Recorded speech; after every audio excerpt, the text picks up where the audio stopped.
What's going on, everybody? I'm John Welsh, and I'm the gentleman. And I'm Alex Stanford, and I'm the scholar. Welcome. Hello. Dude, it seems like we just did a show. We did the nub last night, which is going up right now. Oh, that was a good nub. Yeah. We were already trashed. We were smashed. It's like you went from being, hey, John's here, and he's like, I'm so drunk. Well, man, that bullet, because I barely ate all day because I was working all day, and then of course, bam, went right into what I said I was going to do to everybody. I was like, man, I'm just going to get trashed. And I got trashed. But before we continue all that, we must introduce our guest here. Yes. The distinguished gentleman, Mr. Ethan Matthews. Say hello, so. Hey, how y'all doing today? I'm Ethan Matthews. I work at a local cigar shop in Lafayette. Yes, he does. The cigar merchant, I believe. Correct. How long you been over there? About 2.5 years. 2.5 years. Killing it for 2.5 Dude. years, from what I hear. I can't imagine being like working, selling my hobby. You know? Oh my god. That's like, Isn't that kind of like what we're doing? well, wait till we start making money, and then you can say we're selling it. Right now, we're just giving it away for free. Yeah, that's true. We're just not very good whores. No, not yet. But it's like, all right, so I play Warhammer as well as imbibe cigars, and I run the group in Lafayette. So at M-Books 2, I have to keep the store open. Well, what that means is when it's late and idiots think, hey, I know it's midnight, but the lights are on in that store. I want to buy some paint. Like, because that's what you do when you're driving around. You're like, man, I just got some Wendy's and I'm drunk and I want a model. And so they walk into M-Books 2 and I'm like, is this The Walking Dead? Because they're like, you are fucked up. Why are you over here? And they want to buy something, but I'm like, right this way, sir. So I get to pretend like I'm an employee and I sell them all kind of stuff. Yeah. And one time we had these total D&D dweebs. You know, the kind of that they look like if they go into the bathroom, I'm gonna have to dunk their head in the toilet. Like they look that ridiculous. And so they're like looking at dice, the little Chessex boxes of multicolored dice that you need for that kind of stuff. And they're looking over at it. And for some reason, I got the visual of working at a jewelry store, and they were looking at engagement rings. And I was like, oh my God, I'm gonna blow their mind. I'm gonna sell them dice like I'm selling them an engagement ring. Look at the way these are crested. and so I walk over to him and I'm like, can I take something out for you? Don't mind me. It's a boy and a girl, right? And so the boy looks at me and he's like, yeah. And I'm like, give me more. So like, what can I show you? And they pick a color up, and every color is just some bullshit color they made. But I made up a story and a name for each color. Yeah. To make it seem like this was a jewel. And so they pick a blue, and I'm like, oh, that is the French aquamarine. That is a very nice piece. And I was like, look at the way it rolls. Oh, and I'm just bullshitting this dice up. I sold him $150 of dice. And he made no money. I know. I made no money. It's just like this. Absolutely no money. It's just like this. But the whole point was like, it's freaking cool, man, that you work at a cigar store where you're like, what do I want to do today? Hang around, dude, smoking cigars? Oh, but I got to go to work. Yeah. Damn. Do what I gotta do. So I'm gonna go hang around, dude, smoking cigars all day and get paid. Man, this is awesome. I love my job. Just seeing all kind of people. Cigar industry is so amazing. It's like one big family. Cause I've been to shops in Texas, Houston, Dallas, Fort Worth, and all those areas, and it's just one big family over there. And it's just so cool to see everybody interact and all that. And well, that's what we've learned. Yeah, that's what we're trying to do too. We're trying to build more of the family. And we thought it was so awesome. We were like, let's just sell it. Yeah. You know, for free now, but you know, eventually. For something to show people like what you're talking about like how this fraternity, this camaraderie, this sense of, you know, well, I love how they even use like brother of the leaf, sister of the leaf to show like it's family. Oh yeah. It's such a familial atmosphere. It's awesome. But we have some business we have to take care of. Yeah, we do.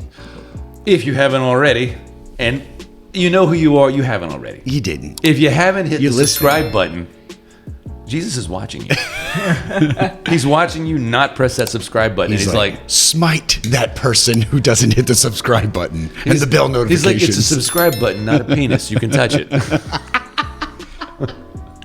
You're allowed to touch it. That's right. You're allowed to touch it. Click it. Click the bell. The bell notification It's so that you the- know every time that we push out a new episode, it'll come directly to your phone. It's like a push notification. It's really simple. It's like right there, man. It's just going to happen for you, man. And I'm really hoping that if at some point I motivate a viewer to leave a comment about how stupid something I said was. Yeah, see, he says stupid things all I- the time. You just got to call him out on it in the comments. I go for new records of stupid comments every show, and then when I watch the show later, I'm just like, God, that was the stupidest thing I've ever said.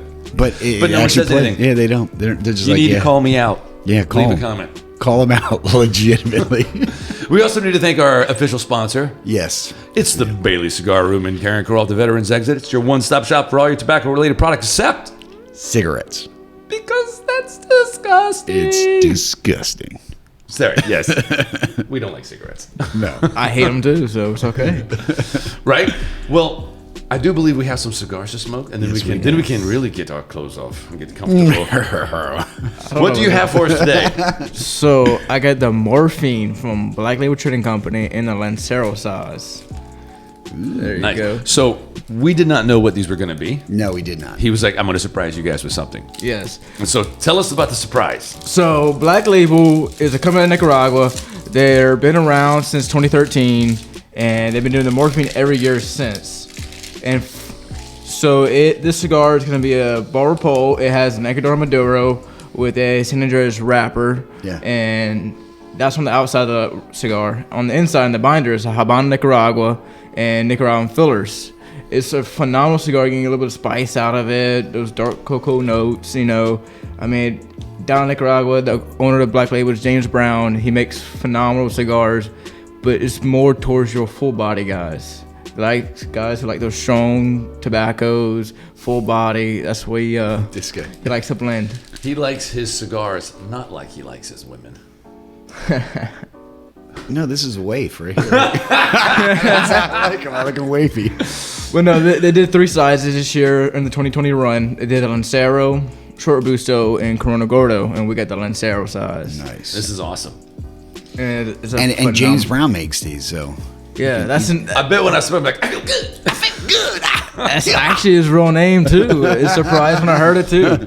Well, I have to say, Ethan, I think it's so nice to actually have a guest God, on the it smells show delicious. who can tell us about flavor notes. I know. Yeah, this is. I'm gonna geek out on this episode. Oh, I'm a hardcore cigar nerd. You can ask anybody. But it's going to be great. All right, so what are you smelling already? Dude, everything. It's earthy. It's so earthy, but you could smell the oil on it. I'm going to keep doing this till I get a mustache. Seeing you with a mustache, you look like some French guy. This is all. Well, I do have many skills. I'm a cunning linguist. And the thing is like if you want to sound like dirty French when you talk, you just have to have a well-placed honhon in it, and it like everything works. And so I can even try to say that old song "Voulez-vous coucher avec moi?" You don't have to say it right if you're just like "Voulez-vous coucher avec moi?" and it just sounds like ooh. Ooh, he did not do that to me, huh? I must take all my clothes off. All right, I'm cutting her. Okay, so this label is kind of like if you smoke me, you're gonna die. So this is kind of freaking me out a little bit. Oh, you'll be fine. He's like, you'll be good. Just grow up Just there. so long you're giving up. Relax, man. They only say they will kill you. That is roasty. No, It this looks is full body. If you like full body roasty. cigars, This is we're gonna get killing so along. far. Oh no, we're freaks. Whew. You got it already? Yeah, I got a punch. You got it. Well, I'm a sucker for an abusive cigar relationship because my buddy got me a Cohiba Talisman, which he was like, I want to see this cigar make you cry. He's like, this cigar is the most intense cigar. He's like, I've never finished one. And so I'm just like, I probably shouldn't, but you just challenged me. So Challenge it's just accepted. like, when I awaken from my iron lung coma, Yeah. I will accept your written apologies. And so I start smoking it, and I get about halfway through it. I'm like holding onto the table, and then I keep going with it, and I'm so high. I'm like not sure whether I'm gonna fall over or fly up. you know. And Andres looking at me, he's like, I kind of hate the fact that you've gotten more into that one than I got when I tried it. And I nubbed it out, and then I pretty much blacked out. Trying to walk, I was just like, I can't walk straight. I know. I can't. It was. I've never had that intense, but last night I was damn near it. Because that Maximus was like, that thing was serious. All right, now that we are letting our hair down, well, if we had long hair, now we can talk about last night, about the record speed you went from being upright to nope. So earlier on in the day, I was like, I need a break. I need a break from reality. I need a break. So I was like, I'm gonna get trashed tonight. So I went hard. I kept just chugging them. Those bullets were. Perfect. I know exactly what you're talking about. First couple pulls, like, oh yeah, yeah. This is very full bodied. Yes. It's a great cigar to start the morning off with too on a Sunday morning. Oh, And this cold, losing the weather. I bet in the cold weather this would be a good morning stick, because normally this would be like, I'm going to bed after smoking something like this. Dude, ugly ass label, amazing cigar. Like, I am impressed. I love the label. So James does all his own designs and everything. Yeah. And he does his own artwork. And yeah, it's a little bit more on the, how do I say it? Wow. Darker side of dark things. side, yeah. Wow. And people get scared by the labels. I'm like, don't be scared by it. Smoke it. It's phenomenal tobacco. Yeah. Because what they're doing is getting, so like your general companies, your Flinte, they're getting good tobacco, but he's getting grade A because there's not so much of it. And he doesn't sell as much as Flinte, but still does enough to get the tobacco. So he gets that grade A tobacco. So these boutique companies like James Brown Black Label get way better tobacco than your CAO or Cohiba or even Flinte, Perdomo, who all make great cigars. I'm not knocking them at all. It's just that with James Brown not having to sell as many, have the demand for it, he can get better tobacco. Oh, there you have it. It's so fascinating. So for my first thing that everybody is wondering, but they're not asking questions because that would require leaving a comment. They don't do that. Is how does this guy get to be this deep into the world of cigars, and he's so young? I mean, I promise y'all, I'm not 12. I'm 22. Yeah, but I wasn't. You're like a connoisseur already at 22. Like, that's crazy. So it's like there's like a 65-year-old dude inside of you. So before the tobacco laws changed, the cigar age, or tobacco age, I should say, was 18. And this was a year ago. A year ago, last December in 2019, where it was still 18, but then they changed it. Yep. Well, I was smoking cigars since I was 18. My dad got me into it. Took me a little while to fall in love with it, but when I went to Texas and met all these people is when I fell in love with cigars and knew I wanted to be a part of the community. And it took me a little while to get the job at Merchant because I was at Domino's already as an assistant manager. Then sooner or later, as a couple months goes by, they have an open position, and I just happened to just put my 2 weeks in at Domino's, and I took the job, and that's kind of how it started when I started working at Merchant. Started smoking more cigars, so it's a great thing. So before I forget this question, I want to continue on this though. Okay. When you're working by yourself, do you ever get that look of, what did I just say? When people who you don't know come in and they're like, well, they question my knowledge sometimes, and that's fair. I mean, what's the word I'm looking for? They're judging a book by its cover right now. Yeah, that's ignorance. Yeah. That's straight But once they ignorance. start talking to me and asking me questions, this guy knows cigars, and it happens, and it happens every day at work. People don't know me. I'm by myself pretty often, actually. But my boss has faith in me to let me do what I got to do and prove myself. all right, so you did not get prepped for this show at all, right? You have no idea what I'm going to ask you, so we're just going to start going. Yeah. All right. Start I'm fascinated by your journey. Okay, so I want you to take us with you when you were like just starting off versus when you're like I'm falling deep here. Like what were you smoking that corresponded with those moments? So my first ever cigar was a Romeo and Juliet, Cuban actually, from 1999. That's the year I was born. My dad got that cigar for me specifically because it was the year I was born. So I smoked that as my first ever cigar. And it was good, you know. And me being ignorant to tobacco at the time, I didn't really know the difference. If I smoked today, it would probably have no flavor just because it's so old. And maybe it would be the best cigar in the world.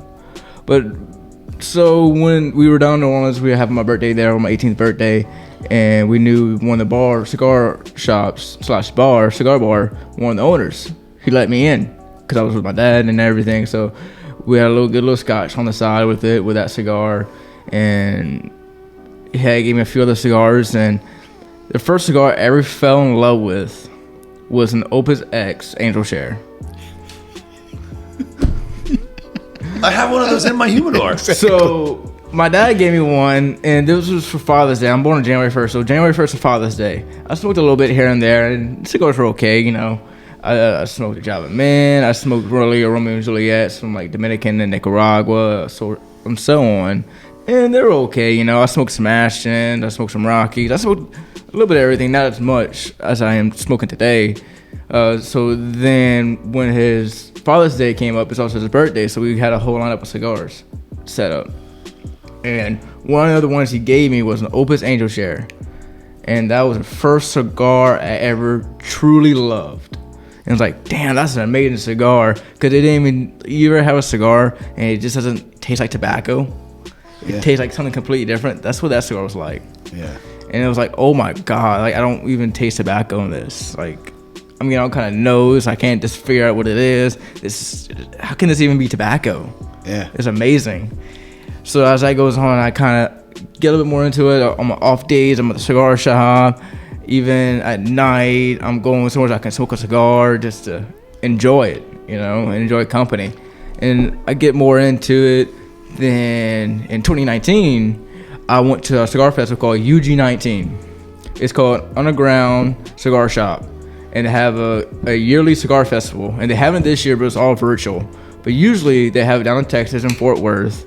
I want to say off of I-35 or something like that. I don't remember exactly. But it's all boutique. Boutique meaning it's all small companies. Yep. That's where they base the shop off of. They got one big company. It's called Oliva Cigar Company. And that's for other reasons because they love the guy who reps them. But other than Oliva, that's the only... Everything else is boutique. So you got about 20 vendors over there, 20 different manufacturers, national VPs, national sales managers, owners of companies are down there. And then you also have food, you get beer. It's a 21 up in the event, no matter what. It always was. But when I went, the cigar age was still 18, so they kind of stuck me in because they knew who I was. Yeah. You know, they knew I wouldn't drink, you know, because I told them I wouldn't. But no, it was great. So you get the ticket, you go over there, and that's when I discovered cigar industry is like one big family. Like in Lafayette, you can figure it out, you know, a little bit. But once you go to this big city and actually see like people are like welcoming you home like family, like how's your mama, how's your daddy, you know, how's your parent, some stuff like that, you know. But that's when I noticed it was like a family. I was like, damn, this is awesome. Like, I want to come back. And I've been back to Texas, but I haven't been back to the festival, you know. But cigar industry is one of the best industries in this world. I continue to say it today. And that happened. I was still at Domino's. I want to say in August of 2019, September 2019, I got the job of merchant. And slowly and surely, John put a little bit more faith in me. John's my boss. And he decided to let me do different things, give me a little bit more leeway, you know, doing things and all that. And I get to order product for the shop. We decide on what cigars we bring in together, you know, even though my palate and his palate are two completely different things. He's more like Connecticut in the morning, mild. I'm more that, okay, let's start with a Morphine this morning. I'm okay with that, you know. And like just lead it with another full body cigar all day long. I can smoke full body all day, you know. But me. I'm a full body guy too. I don't like a thin cigar. I started out at airbenders. Remember that? I would smoke airbenders. This is the best thing that's ever been invented. And I was like, dude, if that makes you talk that way, I'm never buying you another airbender. Then it's like you have something super full body Oh, I'm not drinking, but yeah, if you have something that's really full body, you're just like, yeah, your Barry White just got put on. You know what I mean? Like it's just, I'd rather a full body over a thin cigar any day, even in the morning. I was on that wavelength with you guys until I started smoking like the lighter Cubans, not the Maduros, and realizing that, oh man, they're able to do things that full body cigars do because they're too busy playing in this land over here. But there is other land. I mean, there's great Connecticut cigars out there. I mean, you go up to the Joya de Nicaragua, Connecticut Red Label. That thing is amazing. It has a Connecticut wrapper, Nicaraguan filler and binder. It's a little bit full body Connecticut. It's a medium body cigar, but man, that's a great cigar. Even the porcelain from Black Label is great. You can use that. The Villiger creams are good. Yeah, that's a good. Even the JFR Connecticut. Yeah, the same thing as a Joya. It uses that Nicaraguan filler and binder, and a Connecticut wrapper. It has a little spice to it. You can taste that Nicaraguan, but also has that creamy Connecticut going for it too. Yeah. All right, so Ethan, tell us. We're in our first thirds here. What notes should we be tasting for? So for me, I'm getting a lot of earthy notes right now. A little bit of spice, like on the kind of like around the mouth right here. A little bit of spice. That's what I'm getting. I like to pick out the first two notes, and that's where I stay. I kind of like to keep it simple. Y'all can get a little bit more elaborate with it because when I'm with customers, I just like to keep it simple. Yeah. And that's the basic things. If you use 2 or 3 notes that stick out the most, you can do that. Right. You can probably get a little bit of that dark cocoa notes out of it too. Don't pick up a whole lot of forest honey in these, do you? No. That's a private joke for Lindsay. Always making fun of those review guys. So I'll tell you what I'm picking up. I really like how composed the earthy note is. It's not too aggressive like LFD has some very aggressive earthy notes in some of their cigars, and they can sometimes throw the balance out with the other notes. I find that this transitions to the spice like seamlessly. And so it's like, ooh, earth, spice, but it's nothing sticks out of place. Very well composed, I would say. As far as additional notes, you're not getting any of the cocoa. I'm tasting cocoa. I'm tasting dark, charred pretzel. Yeah, really charred pretzel. No, I'm not getting the pretzel yet, but I'm definitely getting like a charred cocoa, and then it hits a spice, and you're just like, woo. Almost like cocoa's made out of Aztec chocolate. Yeah, where it's got exactly. The pepper in there. You're so articulate, dude. Way better at it than I am. But I understand what you're saying.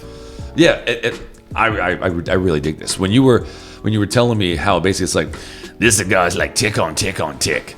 It's got it's a tick. It's a tick. It's a triple C tick. And so I'm like, okay, all right, I'm gonna like this about an inch, and then my eyes are gonna start rolling back in my head. I'm like, I don't know, but dude, it's good. Yeah, this is surprised the crap out of me. It's not overly complex though. The only thing I can't get past is the label, the wrapper. Like everything else, the cigar is like what the kids would say, a banger. This is good. This is like a beyond good. Yeah. But it's just like if someone was to see this up on the and I'm only giving you notes here, James. I'm not trying to take over your company.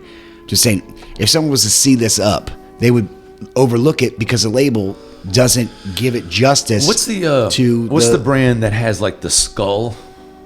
That's Black Label. That's his company. Yeah, that same. I had that one. I remember that one. That one was one where it was like, hey, what's over there? Bang! It was like right in the face, and I was like, what the hell is this? You picked it up the other day, right? It was like a little Corona Gordo size. Was that it? No. That was a different Black Label. So you had the Boreal Santa Muerte event only, or you had the Last Rites? Last Rites. That's Last Rites. That's her core line. That's the Maduro. That's Ecuador Maduro. It was like a Mike Tyson shot, and I was like, wow. It's not so much. Damn, he's killing it on the cigar though, man. This thing is good. So he has a new cigar coming out. It's gonna be a limited release. It's called a Hyena. It's a Cameroon wrapper. I forget what the filler and binder is, but if you know anything about Cameroon, it's a really hard wrapper to get, and you can only get it from Africa. So it's really fragile. It's an ugly wrapper. It's hideous. Like it's so ugly, but man, when you smoke it, it tastes phenomenal. See, that's why they need stuff and people like us to keep pushing these, smoke these things so that people can actually understand it. This is a hell of a cigar. Like, don't overlook it because you see a wrapper and you're like, oh, it's like outside of Ethan mentioned it to me. I never heard anybody Like, Yeah, that's on what the I'm saying. internet, That's what I'm any saying. of the- Like, it just needs a the little group's bit of conversations. push from. I mean, I don't know. I don't want to change his design. Just like make it not look like it's a sticker on there. You know what I mean? Other than that, this thing's a banger, dude. I want everyone to smoke one of these. The finish, like when you lick the roof of your mouth, it's got this like hard, dark chocolate mouthfeel, and it's very good. That's me. I did that to myself. But this is. Thank you. Yeah, man. Job well done. Yes. Not like our other guests. If we'd have said like, "Hey, bring us a cigar," I'd be like, "No, don't do choose." that. He'd come He's like, like, acid now. he'd be These like, are the. I found these. They're really good. I'm like, "Hey, those are chewing gum." It's not a real cigar, man. It's like, yeah, well, I thought it might taste better. Well, I think he made it more social sweet, maybe.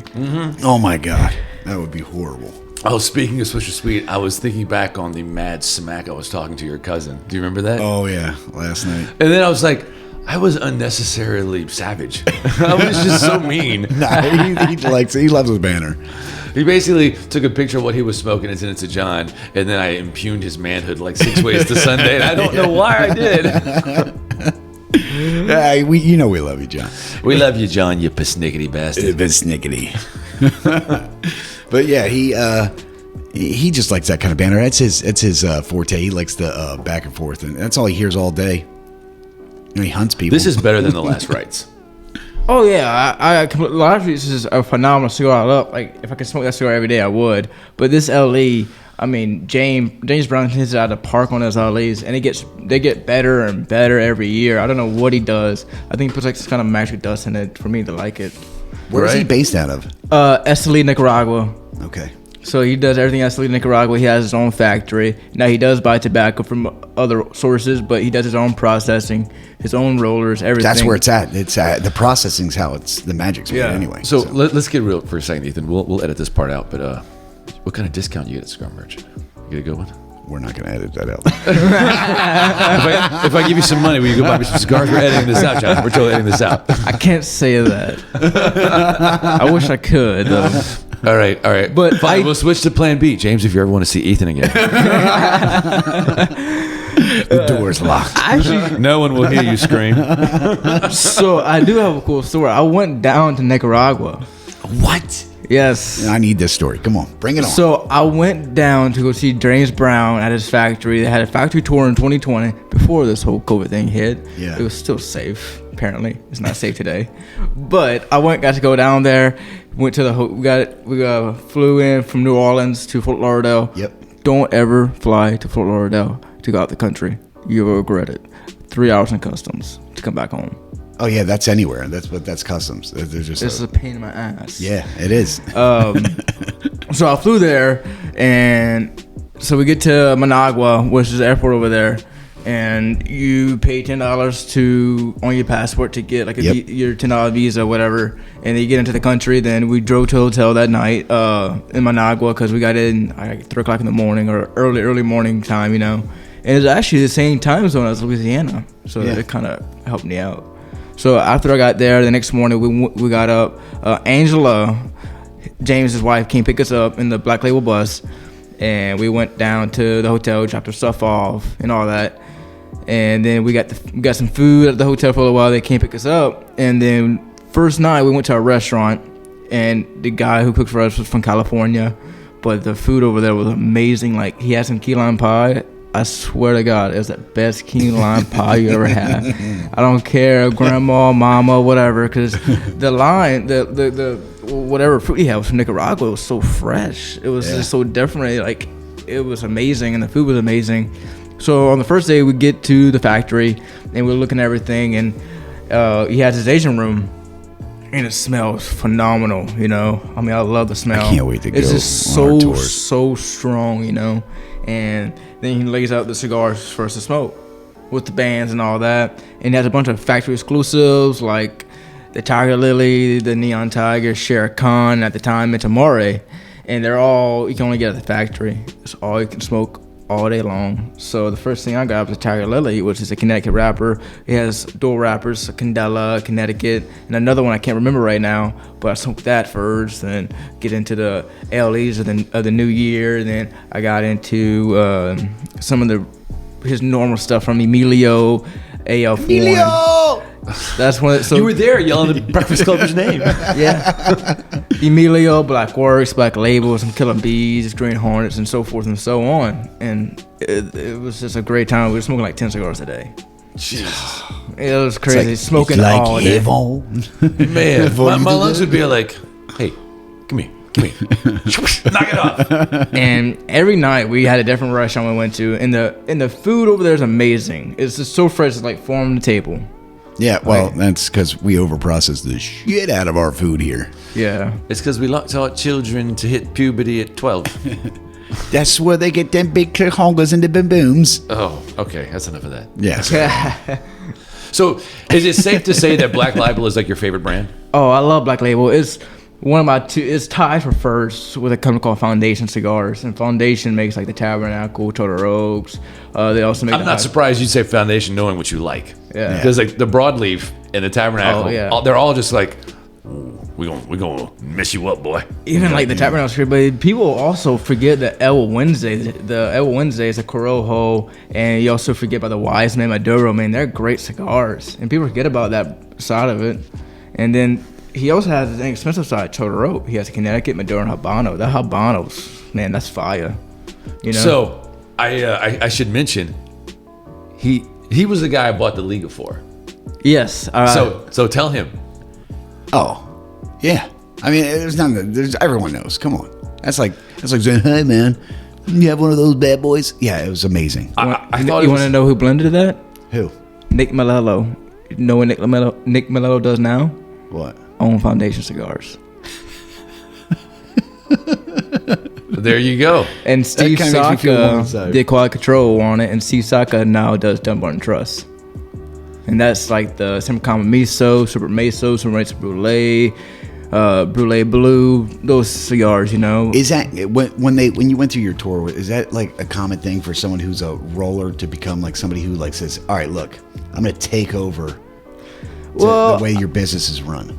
I mean, let's say you got Nick Melello, who was blending the cigar down there for Jonathan Drew.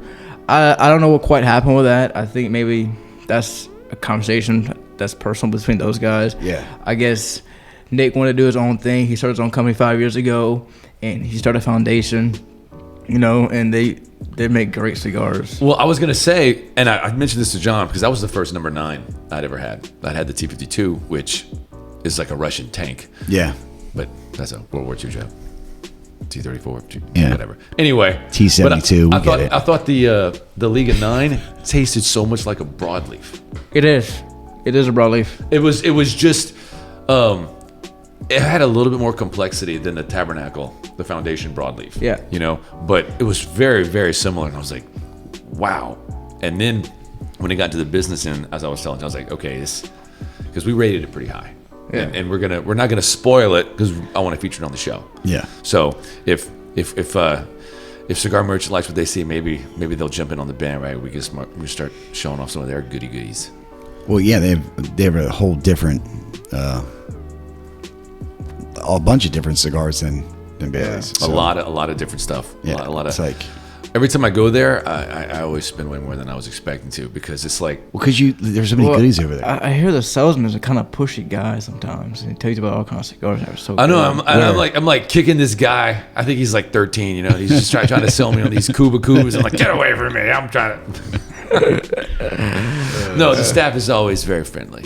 Yeah. It's very cool. Everywhere in Lafayette, even most cigar shops, like 90% cigar shops, you go in there pretty friendly overall. Every now and then, you might go into a day where somebody's having a bad day. Like, say you go to Texas, and I don't think they should be able to have a bad day and treat the customer because they're just having a bad day. But for us, especially in Lafayette and around Lafayette and surrounding areas, Karen, Crow, Broussard, Youngsville, everybody's pretty nice overall and they're pretty helpful in my opinion.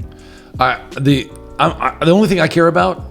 Yeah. If I go to a cigar shop, because it is what it is. It's not like just a small store that happens to sell cigars. It is a cigar shop. If the name it has cigar in it, I'm gonna expect you to A, love cigars, B, be interested in knowing about them, and 3, be able to spread that word.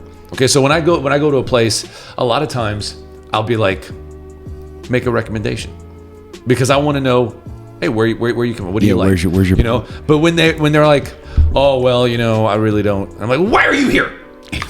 What do you do? You seen that in Lafayette? Because Lafayette, this is like a big community family. Like everybody knows everybody that's in the family, the brotherhood and the sisterhood of the league. I'm not gonna out anybody, but really? it's kind of happened somewhere. Weird. Yeah. Yeah, well, I'm just a dick though. You know. We knew that already. I have very high standards. You know, so I'm all like, you know, I'm the kind of guy that when there's a girl working, I'm always like, you're gonna have to do this questionnaire before you can wait on me. That's not nice. Whatever, mister. That's a man's cigar. Well, that's because I didn't want her to smoke it. Well, I wanted to smoke it. No, but like every time I go to a cigar merchant, there's like several sticks that I can only get there, and so I have to pick them up, even if I don't want to pick those up, just because I'm here. And so I have to get them. So it's always like those 4, then plus whatever else. So when I went there to get those Cigas, I was on a clock because I knew I had to get back for Audi to pick up my car. So like I couldn't just putz. Yeah. You know, you need to get in and out. If I had putzed, I'd have ended up with a black diamond because I was looking at it and I was boring a hole. I was like, what a black diamond. But I knew I needed to stay like focused on the task. What you need in your life is some Davidoff. You ever had Davidoff? I've had some Davidoff. I love Davidoff. They're for a high-end stick, they're one of the best. I mean, they're consistent.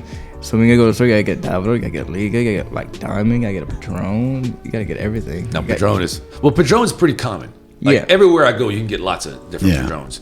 But like if he likes to get stuff that's like no one's heard of yet, and we like to bring it to the forefront. I think that's what we're about. Absolutely. Bringing the sticks that nobody's really thinking of looking at, and then you taste them, and you're like, whoa, hold on.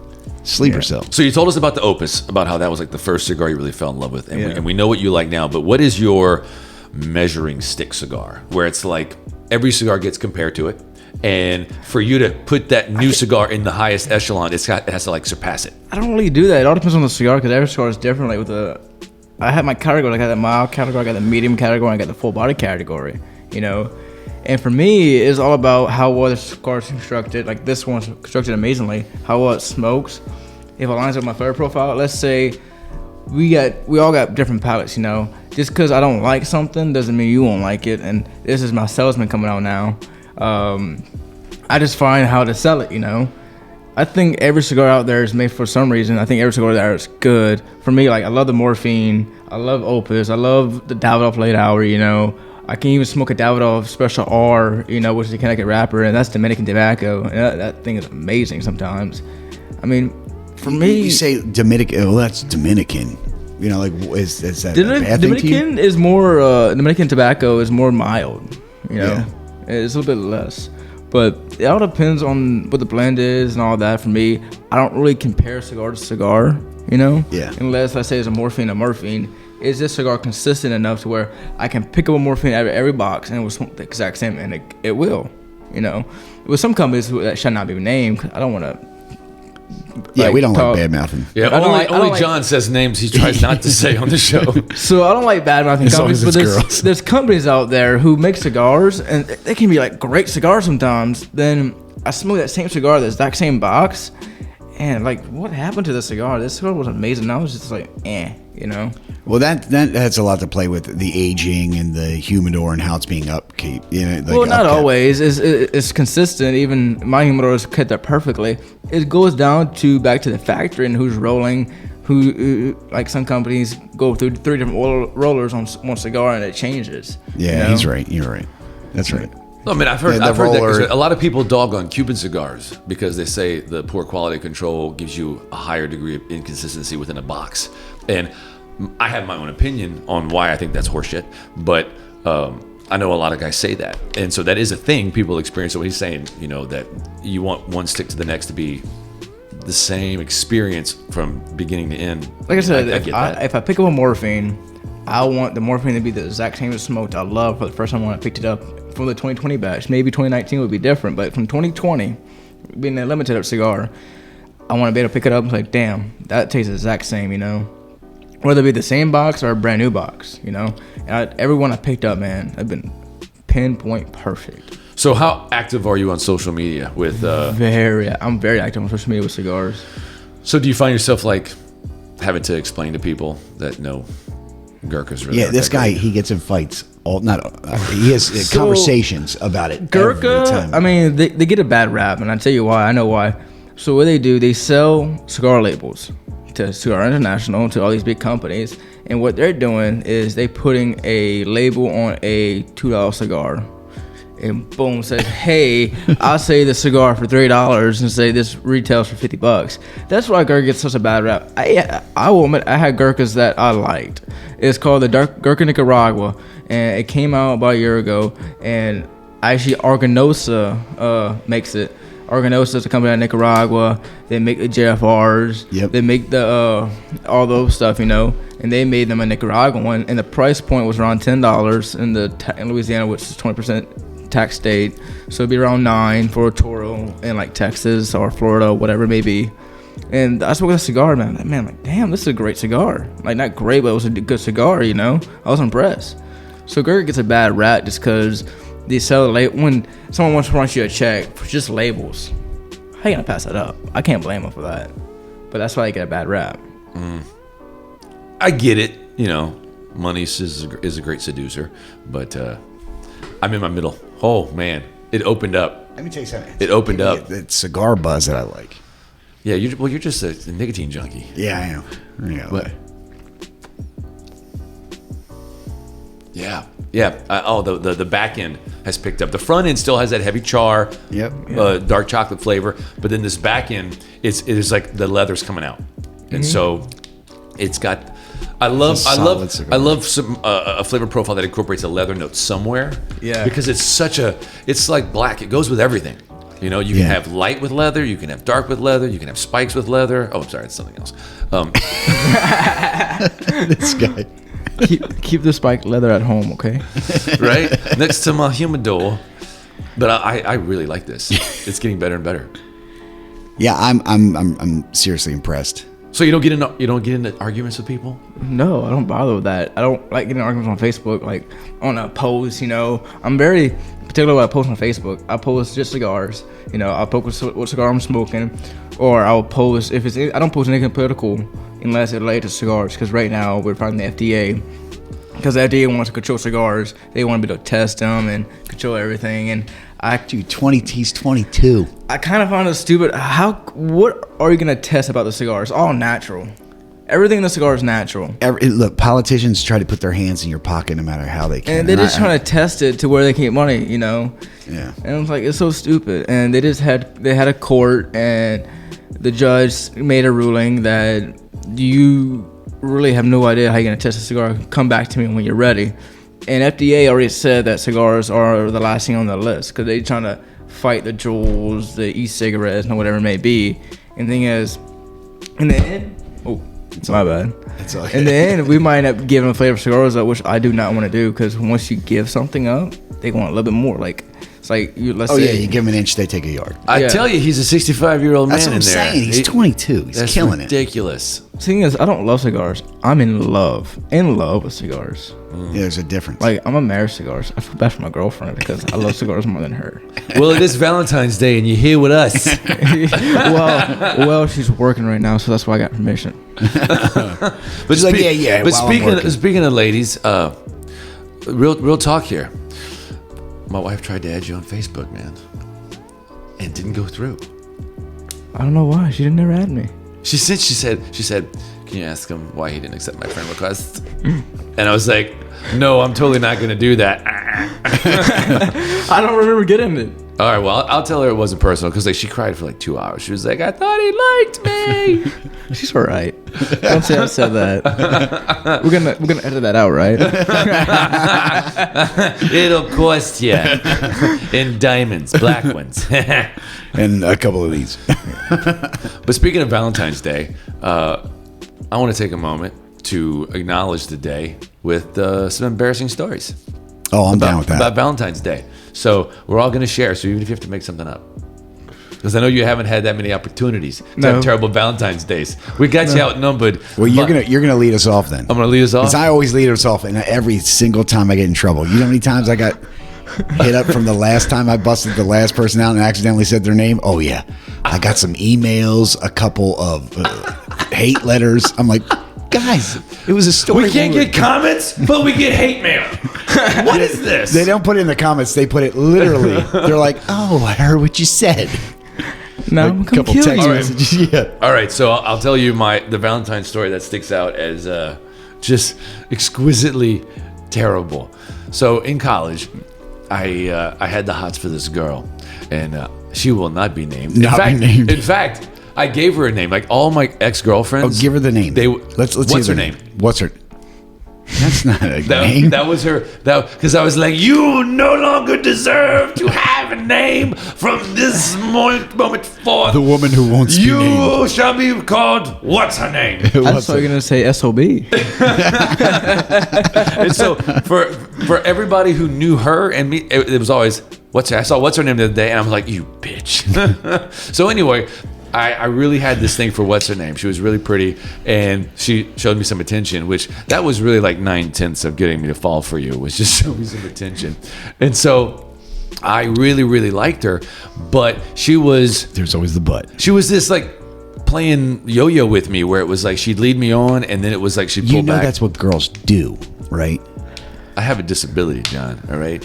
I can map out multi-dimensional calculus, but I don't know what you're talking about. I'm sorry. So anyway, Valentine's Day is coming around, and I have no idea how to like let it be known that I would like to do something of the intimate variety with her on said Valentine's Day. That was my game back then. I was a lawyer before I knew I was, apparently. And so here was my idea at like wooing what's her name. I went to Albertsons and I picked up a single rose that was pre-hydrated with a little like test tube vial that was fastened to it. And I was Test tube, baby. I was like, this is great. So I went and stuck that in my dorm fridge because I had heard that's what you had to do to flowers. And I waited for my time. So I was like, I was going to ask her to go out to dinner for like a Valentine's dinner at Chili's or something. But I didn't know how to. I was so afraid of rejection. I couldn't put myself out there like, me like you and want you for kissy time. You know, I couldn't do that. Yeah. So here's how I asked her out. But I'm gonna totally edit that out because that made you look like a weirdo. Go ahead. I'm just trying to get a comment here. You know, if it takes me doing ridiculous pantomimes, fine. So I call her up, and here's how I ask her out. Hey, what's her name? I didn't call her what's her name to her face. You know, it's like, hey, what's her name? It's Valentine's Day, and on Valentine's Day, people do stuff.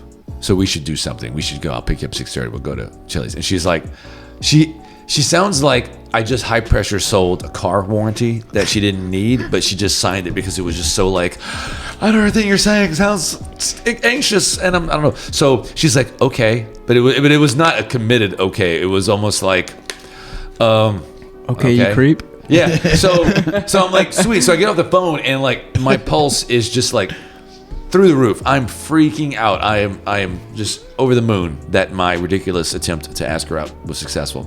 She calls me back like 20 minutes later, and she's like,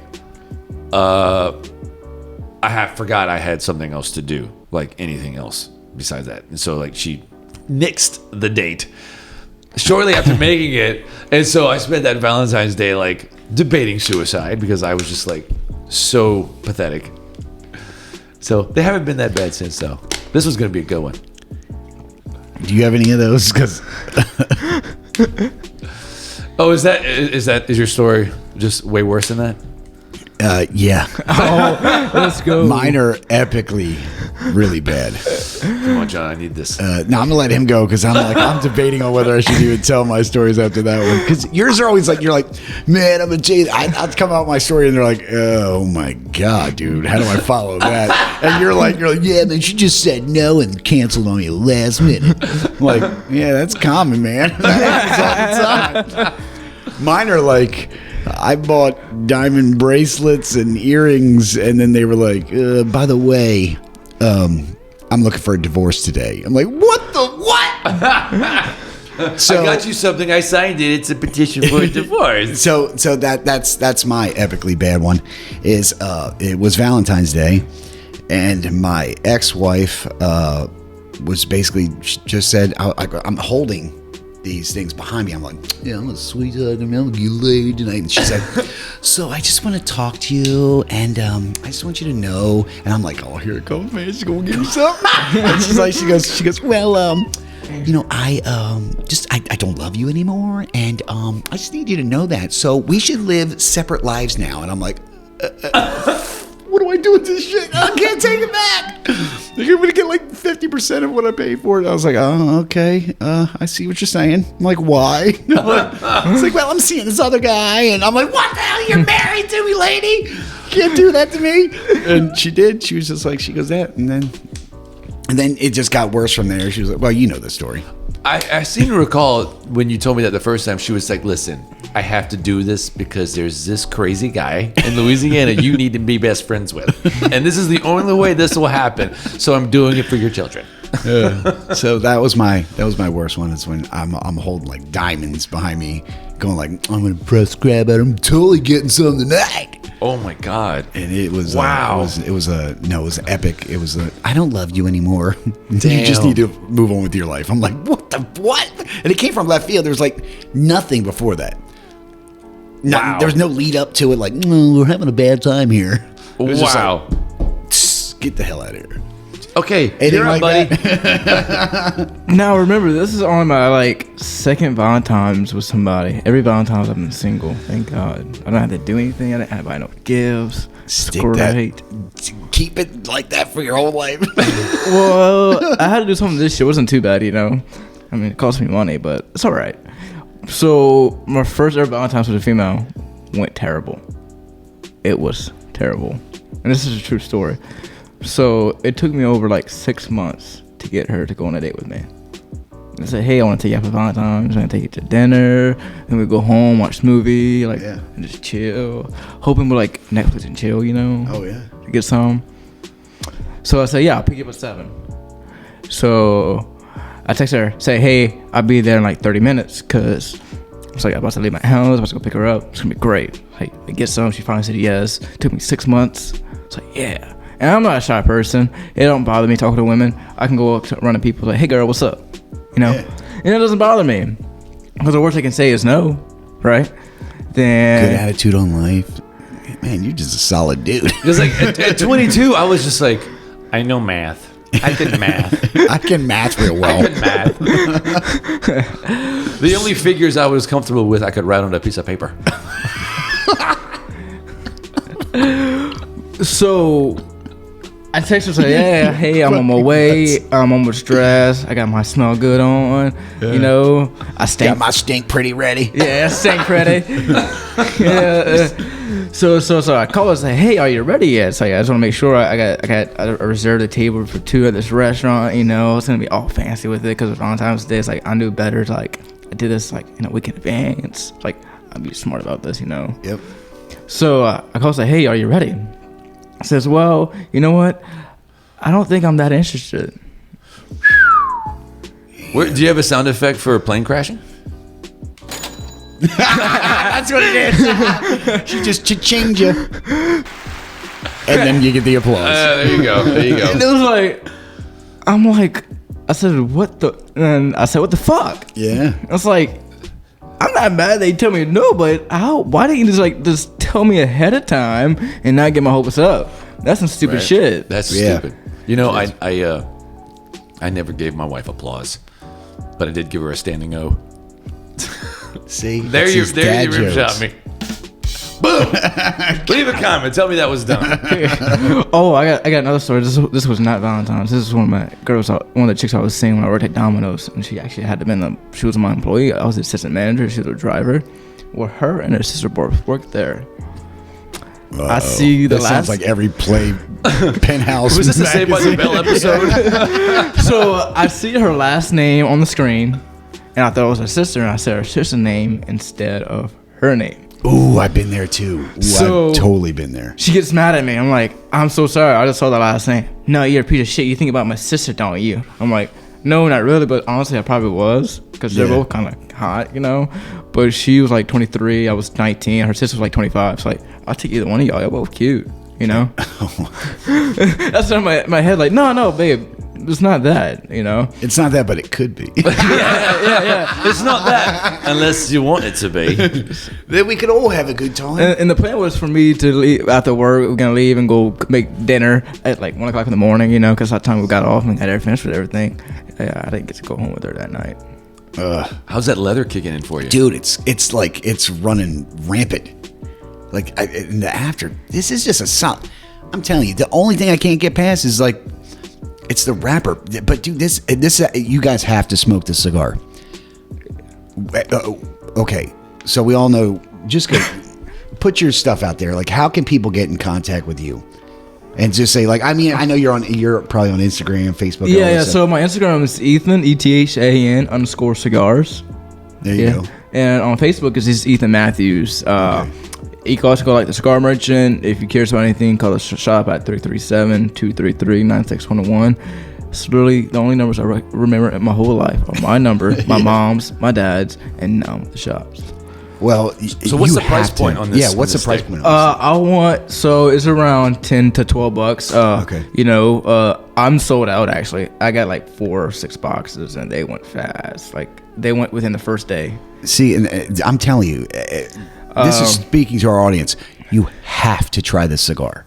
This is if you see it on the shelf somewhere, so I say you're in Texas, somewhere in Louisiana, you won't find Lafayette. I can guarantee that right now. And also, if you show up at a cigar meetup or a poker night at my house, which is exploding in popularity. Yes, it is. And you show one of these, people are going to ask about it because we're so traditionalist. We're just like Patron 1926s and Maximus and. So Alex, poker night is you and your imaginary friends, right?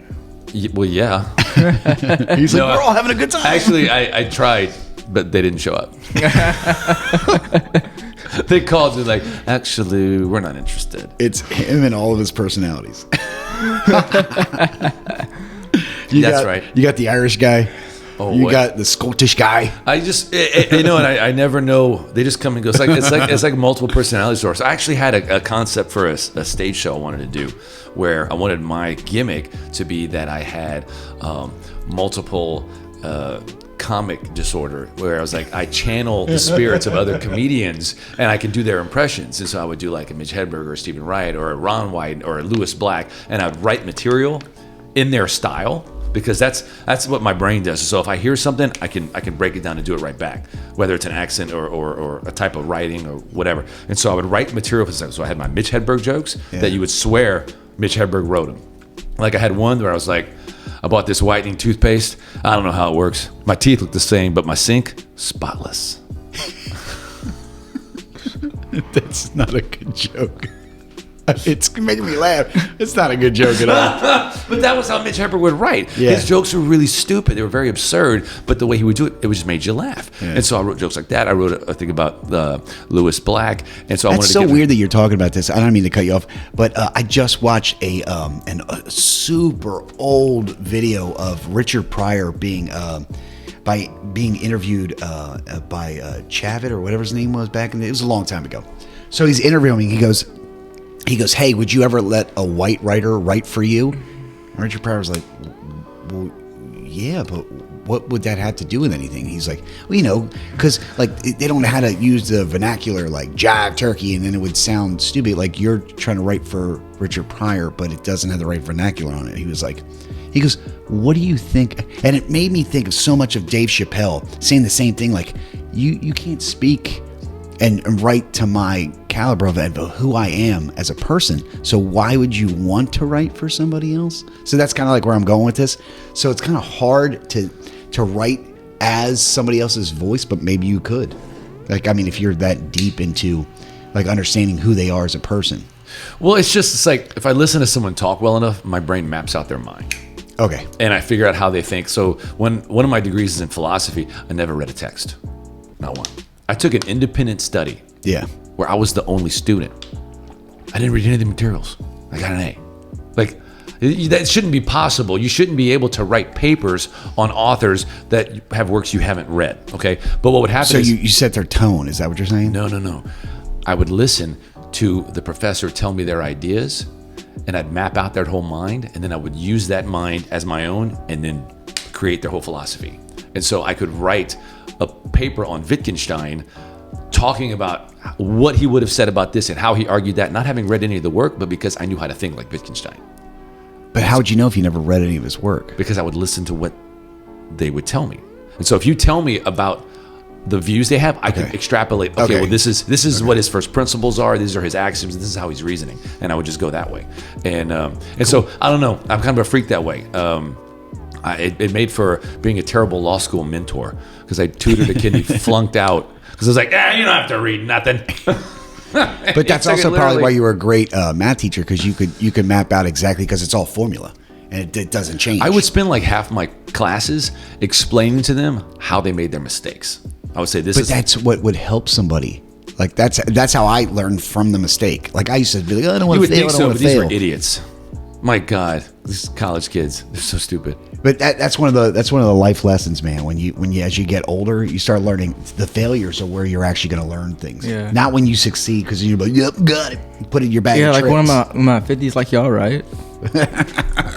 Not there yet, buddy. Yeah, I'm still healthily in my 40s, early 40s. I can't say that. My midlife crisis is like next week. It's scheduled. It's on my calendar. I'm kind of excited. I don't know what kind of new car I'm going to buy. No. So what plans do you have this weekend for your lady friends? That's what I was going to just about to ask. What are you doing? Well, what did you do? What did I do? Well, this morning I recovered. I think I did too. I think from we all last did. night. Yeah. It was just like I was still tore up trying to get everything together, and I had to make lattes for Lindsay because she likes the way I make her coffee, and it's Valentine's Day, so it's dude, if I use a hangover to phone in and not make her Valentine's coffee, I was like, I am gonna die. I'm gonna die. So just get up and just make it and do it. So I do it, and I'm just like, I wanted to say like brains. I felt like a zombie. It was so bad. But in the back of my mind, I'm like, I have to check on John. I have to make sure he's up, because he will sleep till like 12:30, and then he'll be like, I'm getting there. So I text John, and I'm like, hey, buddy. How's the brain? You alive? And he's like mush. So that was the morning. The rest of the day, we're going to be going to a murder mystery dinner at the Cellar. I tried to get in on that too. And we're going to be acting in it. And so I was just like, y'all cool with me doing crazy accents, right? And like, I'm just going to act the fool like Jim Carrey. I'm just going to oversell everything. And they're like, that's fine. I might make my butt talk. I don't know. Can I ask you a question? Anyway, so we're doing that. And then afterwards, the activities take on a particular tenor that I can't discuss on YouTube. So, yeah. I'm probably just doing the candy and roses and making them dinner. It's pretty simple. It's not one. I have like several girls coming over tonight. Would now be a good time to tell you she's inquired about divorce papers? I got you flowers. I got you this. So what are you doing tonight? So we started on Friday night, so I decided to make a representation at Tsunami. This is downtown Lafayette, great restaurant, and It is. We ate over there Friday night, and we went back home, and I didn't drink Friday night, thank God. So I'm going to drink tomorrow night, which is last night. And so she worked yesterday, so I went out drinking, and I got hungover this morning. She wasn't mad at me, surprisingly. She usually doesn't like when I drink, but who cares? So today, what we're doing, she likes chocolate covered strawberries. So I'm gonna make that. I'm gonna melt some chocolate in the microwave, dip the strawberries, and I'm gonna make a chili tonight for me and her. Heck yeah. Nice. Chili is so easy and it's perfect for this. See, at 22, I'd have been all like, I'm going to put on a 2-player video game and we can both play. And he's like, I'm going to cook this dish. And I'm like, whatever. It's chili. It's easy. Like, we're just going to play Call of Duty and Black Ops 2. Golly, like when we were kids, the video games that we had to lose were such crap. No, but GoldenEye was killer. What are you talking about? It set the precedence for everything. I know, but look at it compared to shooters now. Oh, well, yeah, like I said, It's like watching kids play Minecraft today. Like, you realize we didn't have a choice but to play games that looked that crappy. You're choosing. That's a disgrace to our suffering. I feel like Alex would like play like a game like Minecraft or like Fortnite at my age today. He's more of like a action adventure type stuff. I like to kill things. Yeah. I'm very violent. Yeah. He's got like Beast Man or so whatever. God of War. Yeah, God of big War. fan of That's God of War. Yeah. I love shooting. Like in my fantasies, all the things I like to do involve violence. Yeah. And so like Warhammer is my big passion besides cigars, and what drew me to that was it was just grim dark and it was brutal, and the literature was very graphic in the violence and the descriptions, and it really spoke to me. And so being able to play that and just massacre people, I love it. Video games, same kind of thing. So like worlds where you have sandbox worlds where you create stuff, it's like how many dead hookers can you bury in Grand Theft Auto before you're like, you know what, this is small scale. I want to ruin the world. Like my favorite game of all time, and this is so weird, is Iron Storm. It's a game that was made in 1995 for the Sega Saturn. Yeah. Okay. And so it was a disc, and it was a World War II real-time strategy game. But it was hex based, and so you moved tiles around, and it had all the armaments, and it had a proprietary weaponry that didn't even make it into the front, but it was like in production. They were going to do it, and so you can choose to play as either America, Japan, or Germany, and you can fight the war as them and rewrite history. Yeah. And so like I've like taken over the world as the Germans like a bazillion times because their tanks are so cool. Oh man, like you anti-Semitic. Oh my god, people who know me like. On my Facebook account that got deleted, so good luck finding that out. My backdrop picture was a photo of a Messerschmitt 262, which was like the most dominant jet aircraft of World War II. It was just amazing piece, and so that's why I love all that stuff. Yeah. So not Minecraft. Yeah. So yeah, like if I was gonna play with girls back in the day, it was like, come on, girl, we're gonna get some Mario Kart going on. And actually, chicks like Mario Kart. They like Mario Brothers and stuff. So you know what I played with my girlfriend in college? Frogger. That was a killer game. That was the game she'd play for PlayStation 1. PlayStation 1. That was it. Another killer game though. So one topic I do want to get while we have you on the show is I'm going to fill you in on some of the debates that I regularly get in. There's a big one on Cuban cigars because a lot of people buy fakes and they don't know it, and so they like to slag off Cuban cigars as they're just so overrated. Maybe there was a time when they were the benchmark and the gold standard, but now New World cigars have surpassed it. And so you've got like the purists, like the guys who were like into Habanos. They always like blasphema. They get really upset and they go after them. And then you have the guys who are in the middle who are like, who cares if it's fake? Just smoke it because it's good. And everyone's like, shut up, Richard, because no one wants to listen to that guy. And so I like to listen to what everybody's got to say, and the big takeaway I have is like, how do you know you're criticizing Cuban cigars? Because I'm still learning. I'm still learning how to spot real ones and how to get real ones. And so if you're just like, I ordered these from a website and they came in and they didn't have a good draw, it's like, okay, well, dude, I've had a bunch of fake Cuban cigars and they're very different. So that's a big debate, and so I wanted to get your opinion on, because I know you're a big Nicaraguan fan. Definitely. I love Nicaraguan cigars. So how do you find the balance?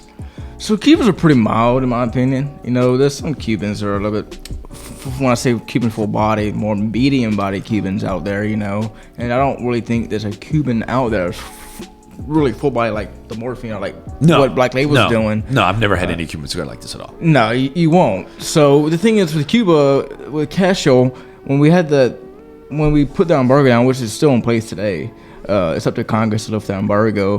When Obama was in office, he eased back on it, but then last year in December, Trump's administration came back down on it. So now you're not allowed to bring back Cuban cigars or run from Europe or any country in general that we're allowed to travel to. Pretty much every country except North Korea and Cuba we can go to, from what I've known. Do you dabble in any politics? Do you look at that side of anything? Yeah, I do. I have my political beliefs. I vote a certain way. Usually it's all field related because of Lafayette and how all dependent we are. Yeah. But I focus on cigar politics more than anything, and that's the only thing I'm willing to post, is because I'm pro cigar, and that's pretty easy to see on Facebook and Instagram. So you hinted at it earlier about the regulatory burdens they're looking to put on cigars. What do you find, and this may be redundant, but what do you find is the biggest challenge facing the cigar community from a political standpoint? Trying to differentiate ourselves from big tobacco, meaning cigarettes and e-cigarettes.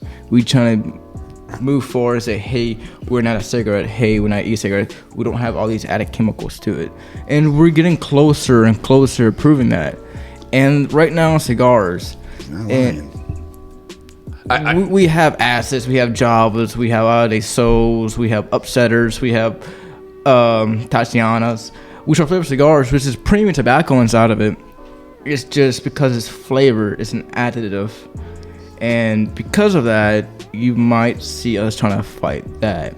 Yeah. You know, so I have a bad feeling that we're going to end up giving that up, you know, or they're going to take it and say flavored cigars ban, which is going to hurt a lot of shops, you know.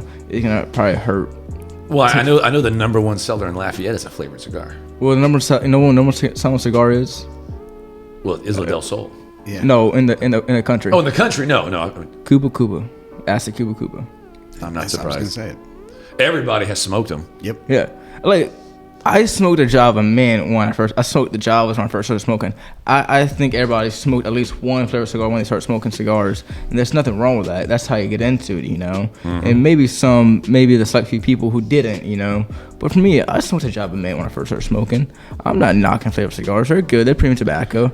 It's nice to have like a Java Maduro from Rocky, who also does it with Drew Estate, because it reminds me of Cocoa Puffs as a kid. Yeah. You know.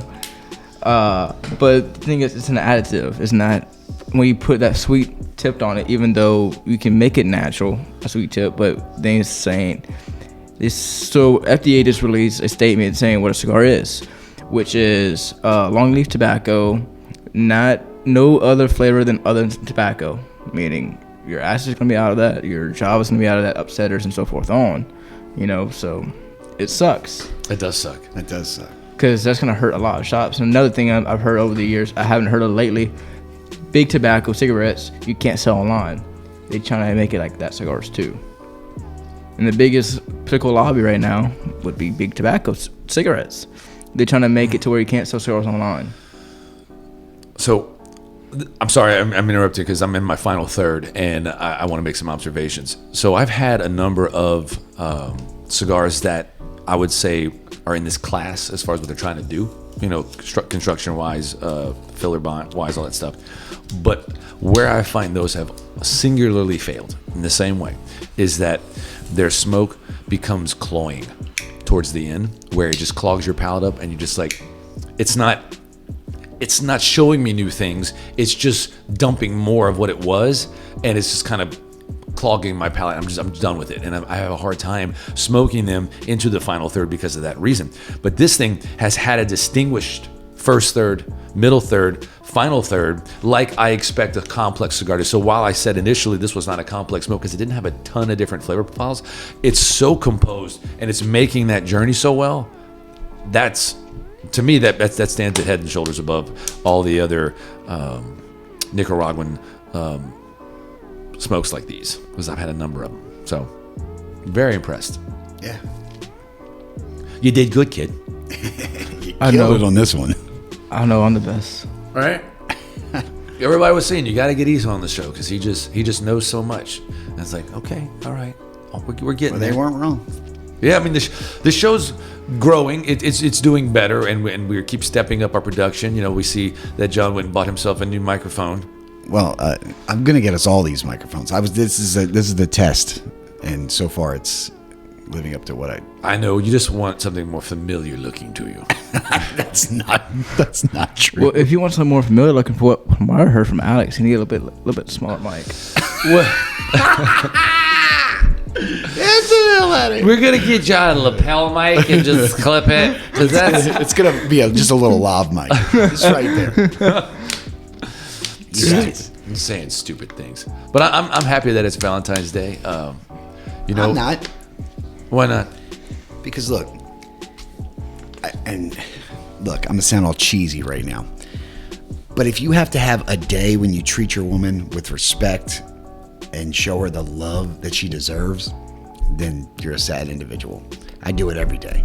See, I look at it as a way not to just like say, okay, I'm not going to be a jerk on this day, or I'm gonna do some little, because that's how my dad was. He was very formulaic because he had autism too. He's just in denial about it. And so his Valentine's Day was like, I'm going to act the exact same way and ignore you, but I'm going to give you this bauble. I'm going to show you I spent some money on you, and that's my obligation.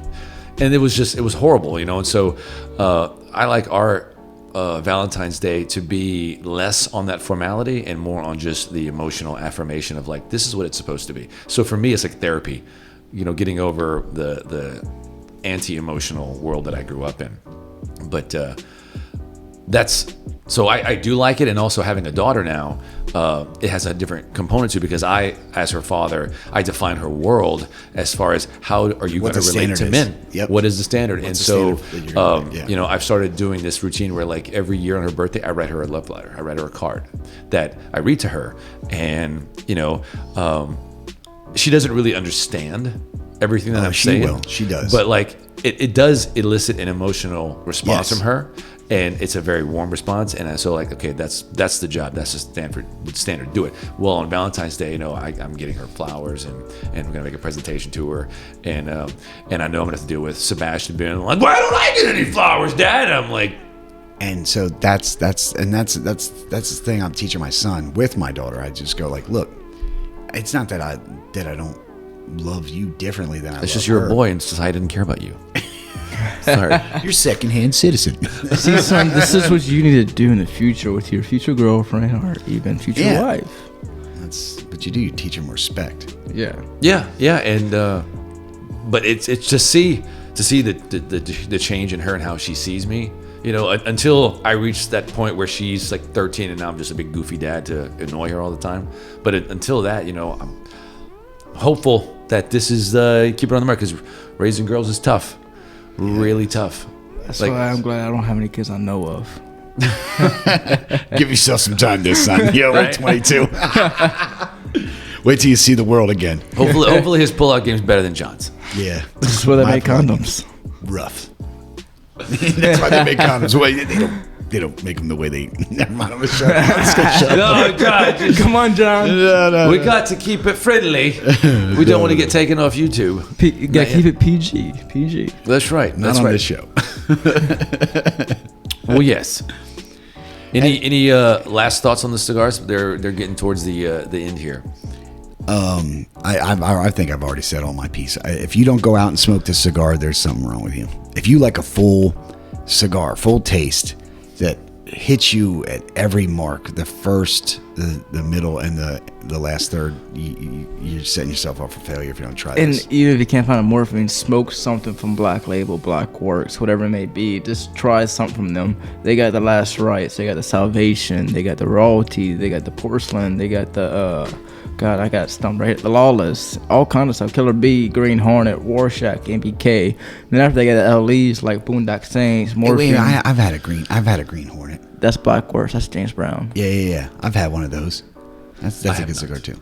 So Yeah. let me ask you this. I always have to put you on the spot with these cigars. So we had a Maximus last night. Oh, God. Compare this to that. Oh, come on, man. It's the Maximus, dude. I know. The Maximus is a killer cigar. So I would say this is not as good as the Maximus, but this is up there. Come on, the Maximus. It's the Maximus, dude. I know. I knew you were going to say it, and when I asked you, I was like, he's going to say that. But I find them sufficiently different. Oh yeah. In their flavor Yes, of profiles. So I don't know which one I would say, like, from an objective it's better, because as Ethan was saying earlier, you really have to judge them against themselves, because they're all trying to do something different. Yeah. And so this is achieving its goal about as well as the Maximus achieves its goal. And so I'm okay with leaving it right at that. Because You're talking about a $30 cigar to a $12 cigar, though. I realize that. I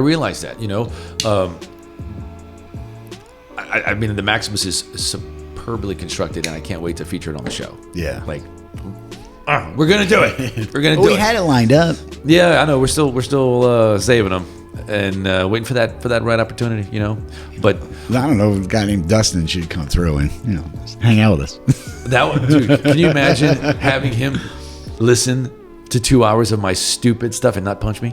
I wouldn't want him to punch me. That dude's the beast. Hey, but it's for the fans, you know. That was what was the guy from the Partridge Family who had Sugar Ray Robinson? Oh, Cassidy, the little redhead kid. He had sugar hit him. He's like, he goes, come on, I want to feel what it feels like to be knocked out by you. And he's like, pow. Oh, I went to sleep. He's like, I fulfill one of my dreams. I'm like, you're an idiot. Oh my idiot. God. Yeah. That's ridiculous. All right, fellas. I think we all gave our notes on these. Yep. Do you want to go for the number, or do you want to stay away from the number? I don't want to put a number on this, and here's why. Because the only problem that I have with this is a top-ranked cigar. The only thing I can't get past is the label.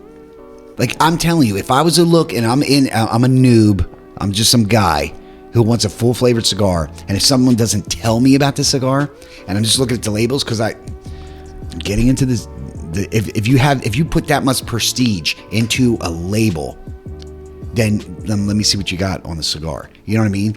I do understand what you're saying. Especially if you're at a $10 to $12 price point, and you're looking at it, you're like, look at that, it looks cheesy. It looks like a wrapper, like someone took a sticker and just wrapped it around. You know what I mean? So I would go past this if I didn't know about it now. That's my point. No, it's a fair point, because I look at rappers, I look at the bands, and and you know, like we had the issue with the Espinosa cream. You're all like, where's the cream? There is no cream. Yeah, you can't put cream in the title and then not hit any of that note. So I get that, and there are certain like Perdomo has just such a beautiful band. I love Perdomo bands. They're all just to me they say, hey, we know what we're doing, right? Yeah. And then you have other bands like Rocky Patel. They're some of their best sticks. They're vintage, nondescript bands. They're just Rocky Patel. What's the number? 1992. You know, 1990. but like. They're amazing, you know, and I like how they're elegant. They're so classy. They're always like, we're so good, we don't even have to flaunt it. We're just going to be glossy and well typed, and that's it. And you're like, you know what, that kind of works too. But I agree. For me, if you get the cigar rating, and this is going at a 100-point scale for ratings, what people usually do, like on half oil, cigar coupe, and so forth, so Fortunato, I would give this cigar like a 92. Ooh, that's up there. I was thinking 91 actually. If I was going to score it. If I was going to score it, it would be a 90. So you just want it to be below me this time. No, I'm serious. That's like a 91 overall between the three of us, like the average. So that's true. That's why I said if you're missing out. Like, don't let the label deter you from this. This is choice. And as full bodied as it is, it's not oppressive. You know, I'm not having a hard time, especially because we're in a closed studio. And we're doing 3 of these bad boys. You know, we're not smoking this place. I'm not really having a problem with it. Maybe that's just because I smoke too many cigars now. I don't know. Yeah, we hotboxing this place right now. We definitely are. Well, I also got the. It's so cold here in Lafayette, Louisiana, that I had to kick the heater on. This is the first time in a long time. Yeah, so hey, Northern friends, can you please come get your weather? I think it's drunk or something. Yeah, right? This is crazy. We're not used to this. Like tomorrow, like what's the low? Like 14? It's going to be like in the 20s or something like that. And the high is 28. And then 3 days later, it's 78. And then what sucks is all the people up north are like, oh, now you know what it's like for us. It's like, no, because it's still different because of the humidity down here. So I don't want to hear it, people. Yeah, I've done the winter blizzards up in Minnesota where it was like 20 below. And like, it doesn't, I would take a 20 degrees in Minnesota over a 40 degrees in Lafayette.